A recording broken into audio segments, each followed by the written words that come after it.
There we go.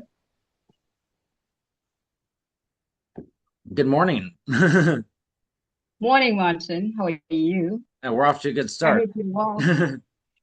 I hope you're well. I'd like to introduce myself. My name is Sinazo Mabani. I also go by the name of Zoe, Cosmic. Mhm. I am the founder of the book Spine Universe, which is a literary ecosystem that I founded that represents people like you and me, people who are in the writing community, people who are artists, people who are writers, composers, compilers, editors, everybody.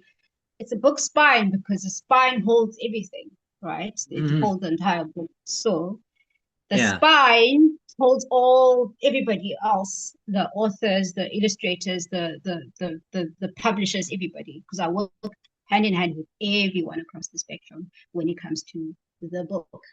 So we are Book Spy Universe, and here we are. Mhm. This is for everybody who's listening. This welcome to Cosmic Conversations with Zoe, powered by the Book Spy Universe. And our guest author today is author Marten Hoyle, who is the author of the undisputed author of Filii the Bedlam series, aka Sphere of Darkness. And I want to delve into him already. We've already unpacked a whole lot. So this is just merely just a conversation around the Q&A that is currently circulating on social media. The aim is to highlight Martin Hoyle's achievements and to see what happens after the Lost Tower, which is the book that he's currently writing now. So Martin, you and I have talked before. We have engaged quite a lot. We have engaged through the Q&A. So give us a little bit of a background as to who you are and what you stand for and how you got here and all of that. Well, I'm better at I'm better at describing things like this through composition than I am through vocalizing it. So you'll have to forgive me if this isn't quite as thorough as the written No, responses were. it's But okay. there's a mythology, like I said in the written responses in the transcript interview, there's a mythological element surrounding the Martin Hoyle project, the MHP, Mm, which stands for mental health problems. I've been writing under the name Martin Hoyle since I was like 16, 17 years old, and that was the initial idea, was to have the initials MHP stand for mental health problems. But the Martin Hoyle, as patient 2517, exists in the mm, Eglantine Home for the Poetically Unsound, which is a sort of asylum. Obviously, it's a mental institution where patient 2517 Martin Hoyle exists as both the patient and the administrative body.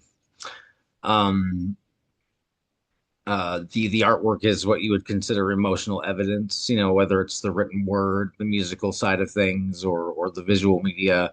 It's all a loop pattern that that the characterization of the pseudonym sort of continuously is in the process of creation and self-analysis, and as both, mm, like I said, as both patient and administrative body. mm.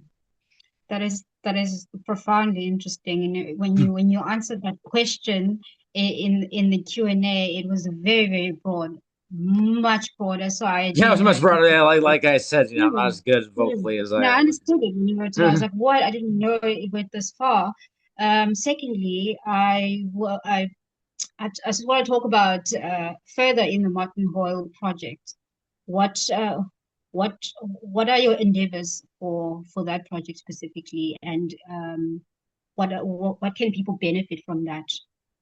Well, there's People who there's the are writ- the centerpiece of everything is the written word, the books, mm, whether it's something older like the Symphonia at the Tosca poetry mm, trilogy, or what I'm working on currently, the Filii Bedlam series, the Sphere of Darkness. mm, Um, I don't know precisely what people can or would take away from the work, and I don't want to like disabuse anybody of any interpretations that they may have. Um, I think it's up to the individual to determine and take away what they want from the work themselves. I don't mm, want to like suppose or presuppose upon anybody what or even suggest what people should be taking away from any of the work. That's a bit Yeah. of yeah. Um, you often craft very, very dense material, and it is not for the faint-hearted. I know No, this no, it well isn't. because I'm a devourer of such narratives, and you know me, I'm in love with that sort of thing, especially the ones that you craft. And some of it I don't fully understand it, but when I'm engaging with it, I'm like, I cannot believe this is cannot believe that this is a universe that you put together. And so, what drastic measures do you find yourself you have to go into? Like, I know you write through Vate, right? When Yeah, you when Vate C. you when Carmen. you Yeah, yeah. yeah. Why do you feel that you needed to? Why do you feel you needed to write through him? Well, Why do you feel you needed to write through Vate? Are the places that Martin can go to but can't go further, but Vate can step further? Is that why you chose I it? think Vate. I don't know. It's not really a conversational voice in my head. It's part of my schizophrenia. It's the voice that I've lived with the longest. When I was a child, Vate had a different name. It was an imaginary friend. I didn't know what it was at the time, obviously, but I don't know. You'd have to find some way to ask that voice precisely, but it never like would answer inquiries of any kind. It just kind of it's like I mean it's part of me, obviously. I mean all hallucinations, auditory or otherwise, within a schizophrenic mind are that person. Vate, I suppose, is just sort of like the muse part of myself, given kind of a personification from the earliest moments of my existence, when I was a child. Vate, I pronounce it Vate because that's the one time the voice did like kind of divulge from the creative work to say, no, no, pronounce it Vate. It sounds like a name. But Vate, is the Roman word for poetry. Vate si Carmen, like I said, Vate is the Roman word that means poetry, usually prophetic or inspired poetry. And apparently there's a prophetic nature to my writing as well, which I failed to witness.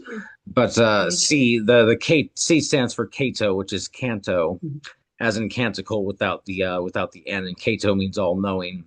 And Carmen is the Mhm. Roman word for is the old Latin word for song and poetry. So in a kind of amalgamation there of a word salad of the different languages and everything, Vate si Carmen would stand for poetry's all knowing song.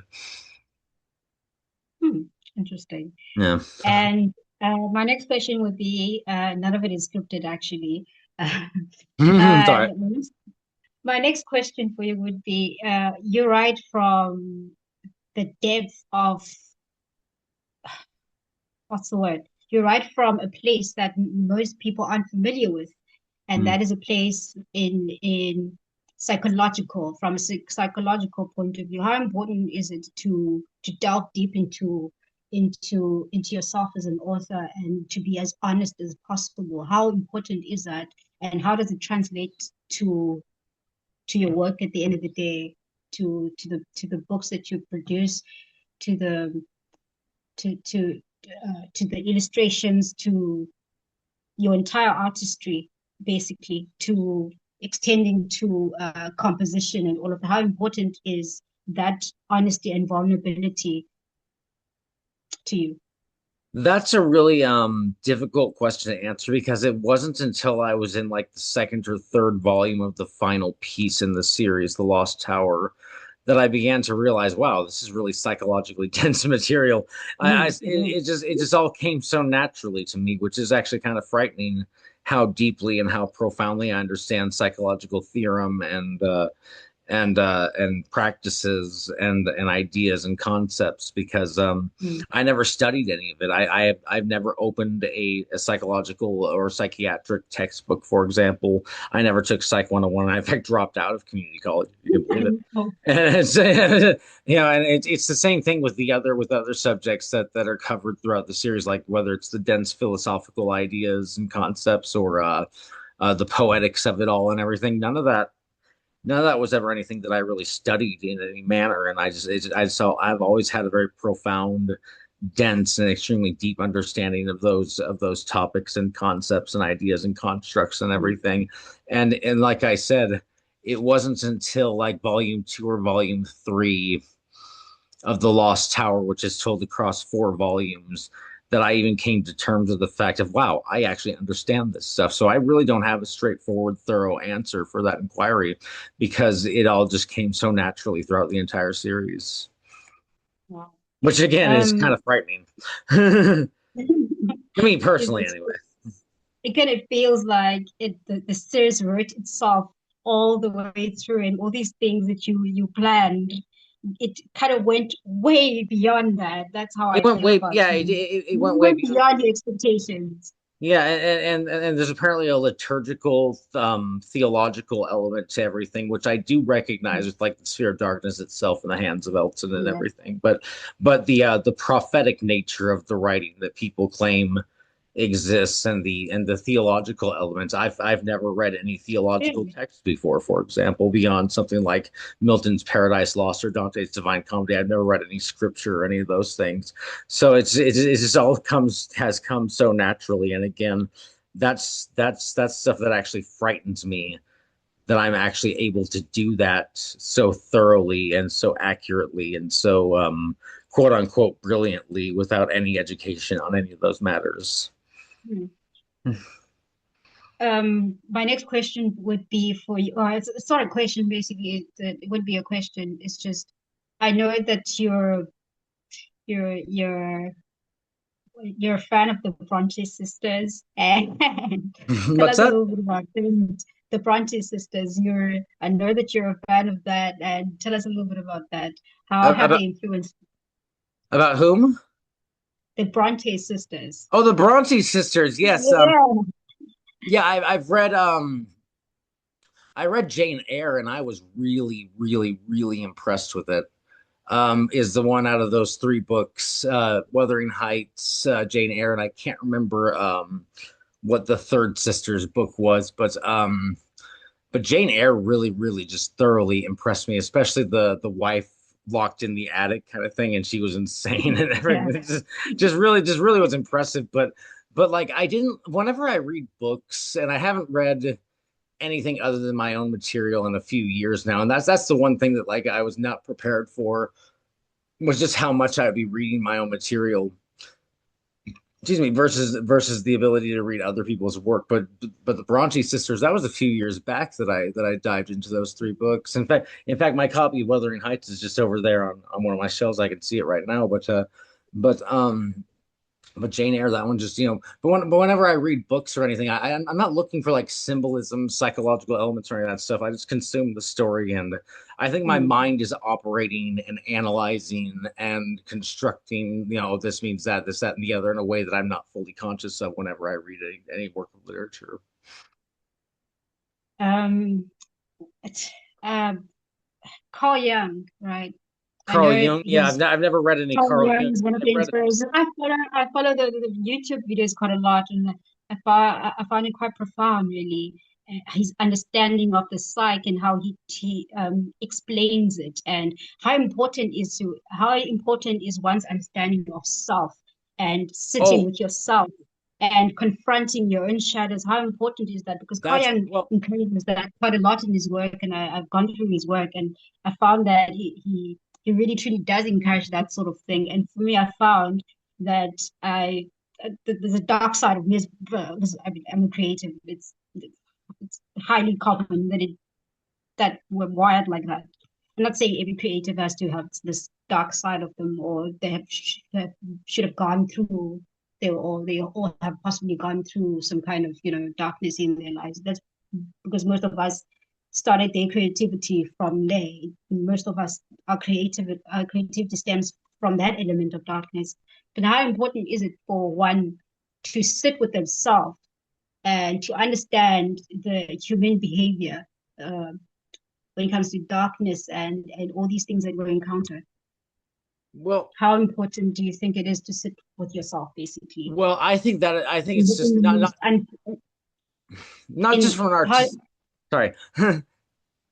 there you go. Not just from an artistic standpoint, but I think it's extremely of utmost significance to be able to actually look at yourself and dive in. Probably not to the same depths that I went to when it happened to me, but When I was in my 20s, I was in my mid 20s. I was in a fairly almost I was in a predominantly isolated state of being. And but there are people out there who have dealt with isolation to a greater extent than I did, and they didn't do the work that I did because people can distract themselves when they begin to face hard truths and harsh realities about their own existence and their identity and everything. And they can choose to distract themselves with petty pleasures, and well, not petty pleasures, but sometimes petty pleasures and whatnot, whether it's like video games or any number of things to just distract themselves from those ideas and those harsh truths and realities. I deliberately did the opposite. I started facing those things and let them just beat the living hell out of me, and started beating the living hell out of myself for a number of years, diving just deeper and deeper and deeper into my own consciousness. Didn't really have any Jungian kind of construct to fall back on. I've never really read Yeah. Carl. Like I said, I have no education on the actual textbook, terminologies or official texts on the matter. I've never read. I've read like two paragraphs of Carl Jung in my entire life, and it was his ideas on life after death. I'm like, I already know all this. Yeah. So, but it was again kind of scary, but I think it is of utmost significance, not just from an artistic standpoint, for people to do that because you can reach a certain age where if you haven't done that, you denial of your inner truth becomes your own, becomes just the baseline. And again, I don't think that people should dive quite as deeply as I did because in that state of isolation, I just kept going, and that probably was extremely dangerous to do. But it's when I came back to the surface and everything, I had a broader understanding of myself and the world around me anyway. But again, it's just there was never any like thorough formal education on the matter. It's all stuff that I just did naturally because I decided to. Yeah, I love that response because it ties in with my next question. Actually, it just inspired my next question on the spot. Um, we are the Books by Universe, but we're also we have other initiatives under that. One being the Pass the Book Essay Initiative. That initiative was born on the 6th of May, and we've managed to get book donations and to send those to underserved communities in South Africa. And I'm wanting this to be a global movement. Mhm. And so, is how important is how important are books just in general and being self-taught like you are? Do you feel that that is something that the next child could do if they had access to books? Well, I don't think that people could do it the same way that I did, and I wouldn't want them to either. I would much prefer people to carve their own path. But Hmm. books are of utmost significance. All art really is, but books and music in particular are the two most profound and most significant art forms we have, I believe. Books, I'm not making this up. Obviously, somebody else said this, I don't know who, but books are food for the mind. And, music, same story. You can waken parts of your consciousness contingent on what style of music or what style of literature you're really diving into. And like I've said earlier in this interview, whenever I'm like divulging or diving into a work of literature or a profound bit of music or whatever, I don't know, not on the surface at least, what really I'm consuming. My mind is working on it in ways that I'm not really fully conscious of, and piecing things together and educating itself on the matter. But books, I would say, are our most vital asset, really. So. My next question, that's a beautiful response, actually. My Mm, next question would be for you, tying back to the Filii the Bedlam series. I'm going to recap the books. If I'm missing one, you feel free to add. But we mm, have I'm not going to give them in any particular order because they're all written backwards anyway, from the mm. last one to the first one. So Well, I'll just there's say, really no order there. It's a multiverse. You can read yeah, them there's in no any order. order. Yeah.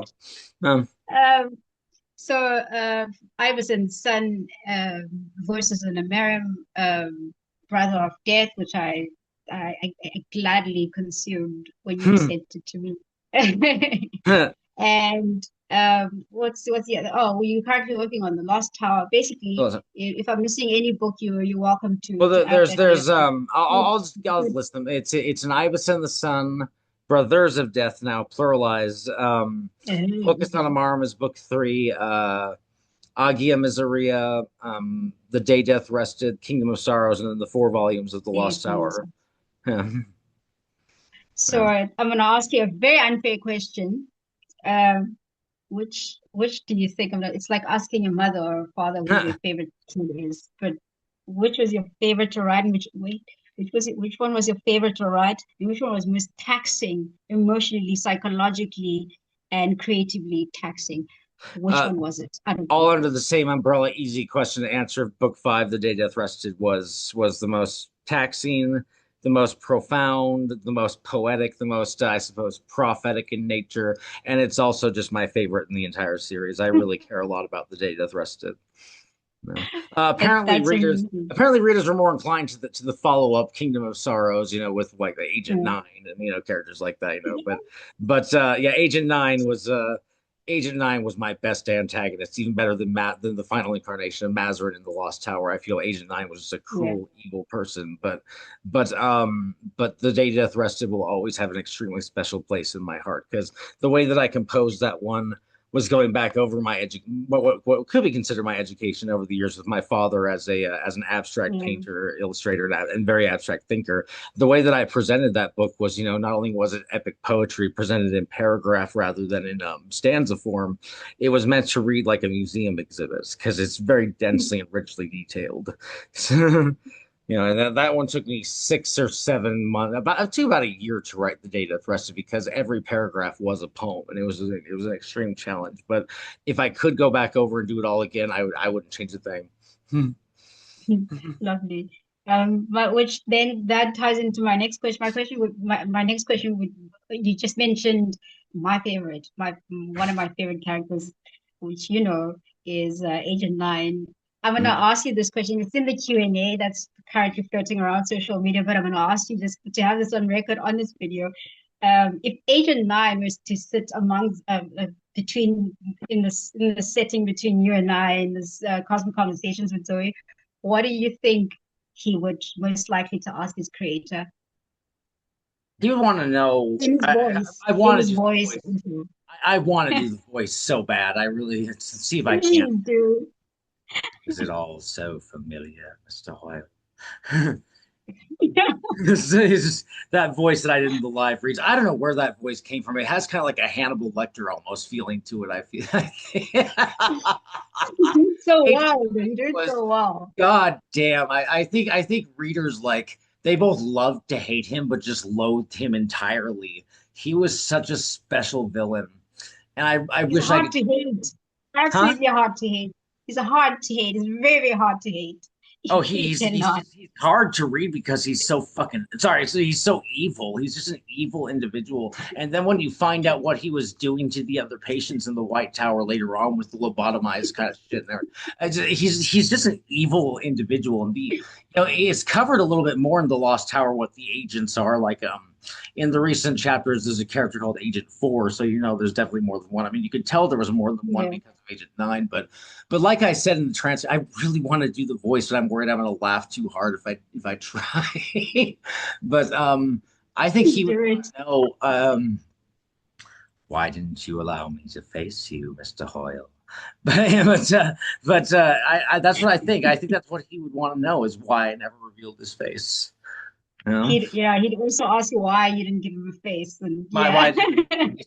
And I know the answer to that because I saw too much of my own capacity for evil and like humanity's capacity for evil in that character, and I didn't want to give him a face for that very reason. The only time he faces Unit A17, that incarnation of Unit A17, he's wearing the mask of the Iron Eyes, and it's a mask of just several, just hundreds of eyes made of iron that rove around and everything like that. And so that was kind of like obviously if I were to like dive into that symbolically. It'd just be like Agent Nine is it's all of us, with our capacities for wrongdoing and everything. But he's also a number of characters, not characters, but individuals throughout history who've just committed the most atrocious and horrendous acts and everything. And just it's all just born into one person. And I loved the character. I loved writing his dialogue. I mean, I hated him, but I loved him at the same time.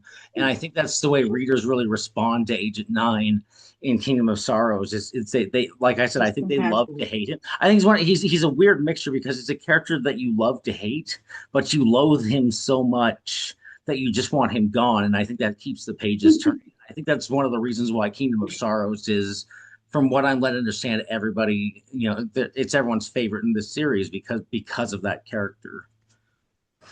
Yeah, He's he just keeps the he's pages truly fascinating and very, very, very evil.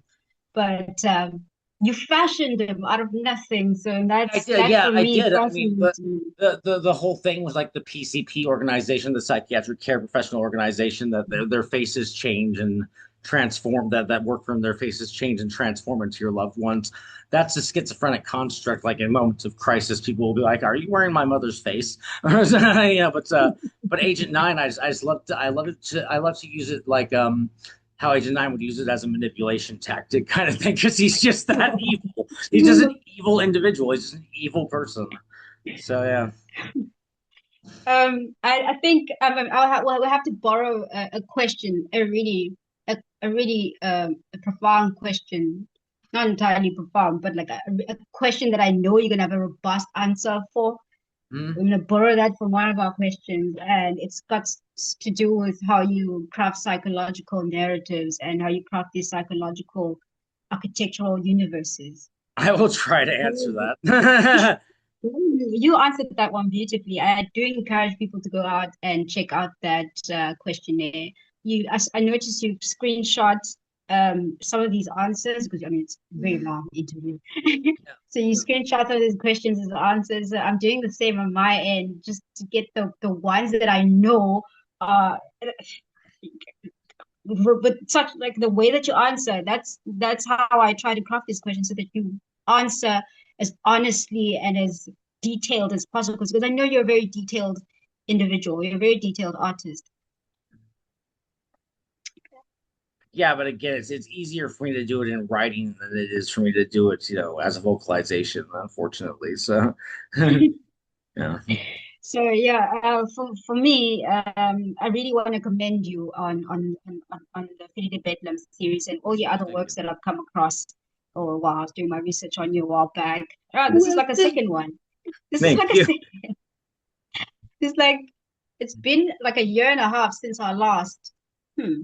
And I Yeah, was very like immature. that was like I was very last, immature not at this the January, time. but last January was the first time we did this. Yeah. Yeah. Yeah, I was actually very immature at the time. Oh, I you hadn't were fostered great. this. You were great, and I was patient with you and everything, and I wanted to, Very. and like I said to you in Messenger and all across this whole thing, I love doing this. This is the kind of stuff that Yeah. I love doing with on the sidelines of the work. So it's always it was a pleasure to do it with you the first time, and it's been a pleasure to do it with you this time as well. And So you were thank worried you. about not being able to do justice to the work, and you have been doing extreme justice to the work. So thank you, Zoe. Oh, you made my week. You made my entire week trying to represent authors and unheard voices, important voices that are unheard, So I'm trying to advocate for people like you, people like me, the unseen, the unheard, or the unknown. Mhm. I'm really trying to do that on my end, and I hope I do it justice, and I hope I Oh, do you every do, other you do, author. yeah. I really truly hope that I do every other. Thank you. Every other author that I try to put on the spotlight, I really hope that I'm really trying. I'm doing my best, and It's all I right. hope that the I've had interviewers, and I don't mean to like toot my own horn or sound arrogant or pompous, but this is true. I've had interviews go on sensory overload talking to me before, so it's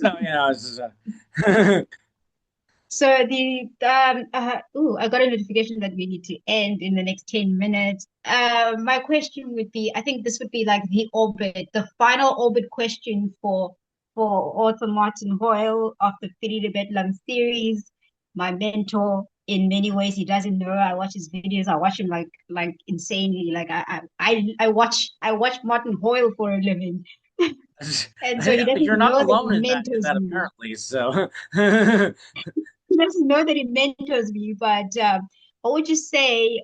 Final orbit question.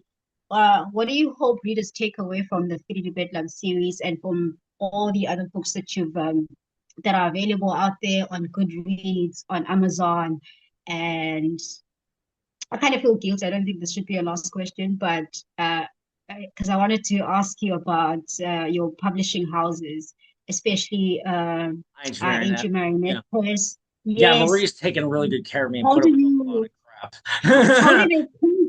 they cope with someone like you? Like you, bro, How do you. you cope with somebody that goes insane once a week? Yeah. No, that's not what I mean. But yes, true, that too. How do you cope with somebody who is an entire universe? Like you're an entire team on your own. You're a photographer, you craft symphonies. If you like, I admire what you do. We have a soundtrack for each book that you release. You're an entire production. So how do publishing houses accommodate someone like you? I don't think they were prepared for it, and I have no idea what Marie is doing. I don't know. Marie probably my publisher Marie and my agent Joe probably banged their head against the wall like, what is he doing now? Why is he doing this? Why is he like this? Because there's no publishing house that's equipped for this except mine, because and they have literally wrapped themselves around what I do, which is really really an honor and really kind of them and everything. But even so, they aren't fully equipped for it. No one's really equipped for an artist that does what I do. It's usually an entire team of artists that spend months and months, sometimes Yeah, years, this sort of stuff together. you're an I entire do it team all. yourself. I do it all myself in a couple of hours on Wednesday. So, I mean, I have to kind of pat myself on the back a little bit for that. But, I don't know what kind of headache I'm putting Marie and Joe through or anybody else. I Oh, don't worry imagine about me. I'm sure she's I, fine. I imagine it's not just my publisher and my agents. I imagine it's a lot of people, including my close, and interpersonal relationships, probably spend a lot of time just banging their head against the wall when it comes to me. Like, what the hell is wrong with this person? What is he doing right now? What is he doing this time? Kind of thing. Why is he doing this?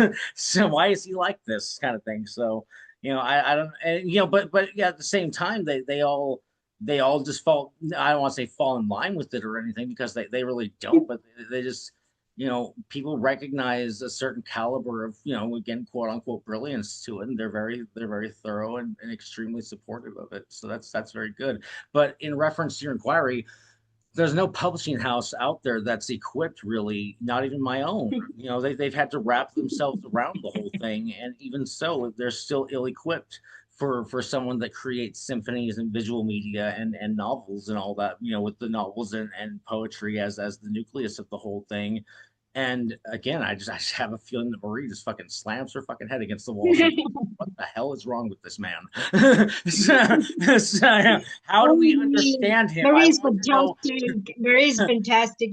I'm sure she can deal with you. She's a She deals fantastic with me. woman. Yeah, she's had to She's deal with a lot of incredible. crap from me in the past too, because these books, I've had manic psychotic episodes working on these books, like especially the Day Death Rested, just going back to Yeah. that one. I mean, I wouldn't change a thing about the Day Death Rested, but I was nearly hospitalized a couple of times while working on that one, and Marie and Joe had to deal with the fire of that. So, but and So I just, yeah.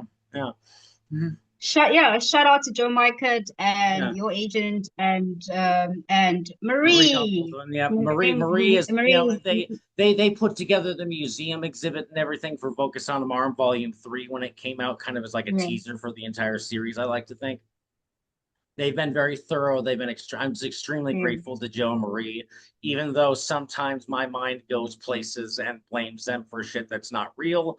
But but that's schizophrenia and contingent in concomitant with whatever level of quote unquote genius that I possess will just make me leave reality sometimes. And people just I don't know if they're putting up with it or if it's just like, there goes that wacky Martin Hoyle again, just going fucking crazy. So, and again, a lot of head I banging enjoy against the Martin wall. Hoyle's craziness. I enjoy Martin Hoyle's craziness and the The universe psychosis and the is sort of just as entertaining. cosmological universes that he crafts. I'm all for that. Lastly, where can you get your books, Martin? I know Well, you're available on Goodreads the and yeah, Amazon. they're Tell us available on more if Goodreads. there's any other. Volume three of the series was Focus on Amarm was released first for a very specific reason. I didn't recognize Mhm. or really admit that I was working on my series until after Focus on Amarm was written. So it was the first one that was released initially. We're going to be releasing the entire series in its actual sequential, production order anyway. There's no really sequential order to the series. It's a multi cosmological landscape that can be read in any order really because they all take place in different realities. But anyway, um, where was I going with that? You can find Vocus on Amarum on Amazon and a couple of Goodreads, I Kindle think. style e-reader sites. Like I think one of them's called Yeah. I can't remember the names of all the websites where that book is, but it's the fully illustrated edition of the book. It's an art book version that Joe Marie crafted beautiful illustrations for. Mhm. The series as it comes out later on when the entire series is finished won't have those illustrations in it. I requested that it just be plain text, but yeah, you can find Focus on the Marvel on Amazon. You can find a lot of my self-published work there, and you can find the first publication from Wheelsong Books, Symphonia of the Tosca, the Yeah. poetry on Amazon. Yeah, I remember. So it's all Amazon and a couple of other places where you can find e-reader books. I'm so sorry, I can't remember the names of any of those sites. I'm so sorry. And of No, course it's you okay. I'll put up and links of for course you. you I can already put find up links on the Q&A. and of course you can find pretty much all my work on my Facebook page, and you can find it on my DeviantArt page because I release everything for free for a number of reasons. Mm, First of all, because that's the best way that I found that I can work on it more thoroughly. But the biggest reason is there are a lot of people out there in my audience that I discovered along the way can't really necessarily afford the final product or can't really have or don't really have the means to purchase the books, mm. whether financially or because of the country that they live in, you know. Yeah. And so it's all released for free for largely for that reason, so that people who may not have access to it would otherwise will have access to it. And then the final publication version comes out for people to purchase as kind of an option because I'm not really in this for the money Mm. or anything. So the final product is just kind of an option kind of thing in